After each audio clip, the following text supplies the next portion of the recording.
5 राज्यों में विधानसभा चुनाव को लेकर चुनाव आयोग की समीक्षा बैठक। रैलियों और रोड शो पर 31 जनवरी तक रोक बढ़ी। कोरोना के चलते फैसला, अब 10 लोग डोर टू डोर कैंपेन कर सकेंगे। यूपी में चुनाव आयोग के अफसरों पर सख्ती। कानपुर, नगर, बरेली और फिरोजाबाद के जिला अधिकारियों को हटाया गया है। फिरोजाबाद और कौशाम्बी के एसपी को भी हटाया गया। गृह मंत्री अमित शाह का यूपी के शामली और मेरठ का दौरा। कैराना में डोर टू डोर कैंपेन किया। भाजपा की सरकार बनी, योगी जी ने कानून और व्यवस्था को सुधारा है। पलायन करने वाले पलायन कर गए। बीजेपी अध्यक्ष जेपी नड्डा का मिशन पश्चिमी यूपी। बिजनौर और अमरोहा में पार्टी नेताओं के साथ बैठक कर दिया जीत का मंत्र। अखिलेश यादव मैनपुरी जिले की करहल विधानसभा सीट से लड़ेंगे चुनाव। एबीपी न्यूज की खबर पर लगी मुहर। पार्टी महासचिव राम गोपाल यादव ने किया सीट का ऐलान। राष्ट्रीय अध्यक्ष श्री अखिलेश यादव आगामी विधानसभा चुनाव में मैनपुरी जिले की करहल विधानसभा सीट से चुनाव लड़ेंगे। शिवपाल सिंह यादव की सीट का ऐलान। इटावा के जसवंत नगर समाजवादी पार्टी की टिकट पर चुनाव लड़ेंगे शिवपाल।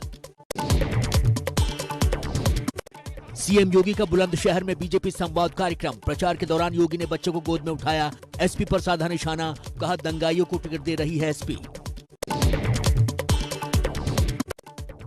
अलीगढ़ में योगी का धुआंधार प्रचार। दीनदयाल अस्पताल का किया निरीक्षण, कहा भारत का कोरोना प्रबंधन दुनिया भर में मिसाल। उत्तर प्रदेश ने, जो देश की आबादी का सबसे बड़ा राज्य है, कोरोना प्रबंधन में पूरे देश के अंदर अग्रणी भूमिका का निर्वहन किया है। मायावती ने जारी की बीएसपी उम्मीदवारों की तीसरी लिस्ट। दूसरे चरण के चुनाव के लिए 51 उम्मीदवारों के नाम का ऐलान किया। जीत के लिए दिया नया नारा। आज मैं 51 विधानसभा की सीटों पर बीएसपी के तय किए गए उम्मीदवारों की सूची जारी कर रही हूँ। युवाओं के लिए अखिलेश यादव का बड़ा दांव, कहा सरकार बनी तो आईटी सेक्टर में 22 लाख युवाओं को रोजगार देने का काम करेंगे। 22 में जब सरकार बनेगी तो 22 लाख नौजवानों को उससे ज्यादा सीधा रोजगार से जोड़ने का काम और उस तरह के फैसले, उस तरह की पॉलिसी बनाने का काम समाजवादी सरकार में होगा। जेडीयू ने यूपी की 26 सीटों पर उम्मीदवारों की लिस्ट जारी की। पार्टी अध्यक्ष ललन सिंह बोले, हमने लंबा इंतजार किया लेकिन बीजेपी की तरफ से कोई जवाब नहीं आया। भारतीय जनता पार्टी की तरफ से यह भी नहीं आया कि हम जनता दल यू से भी बातचीत कर रहे हैं और समझौता करेंगे, तो हम इसको और क्या माने, हमारे लिए उतना ही काफी है।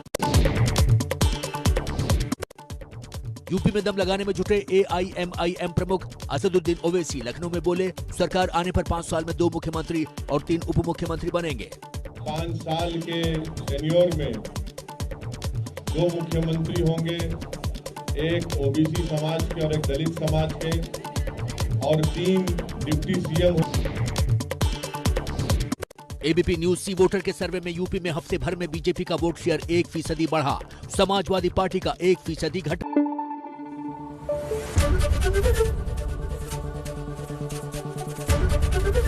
एबीपी न्यूज आपको रखे आगे।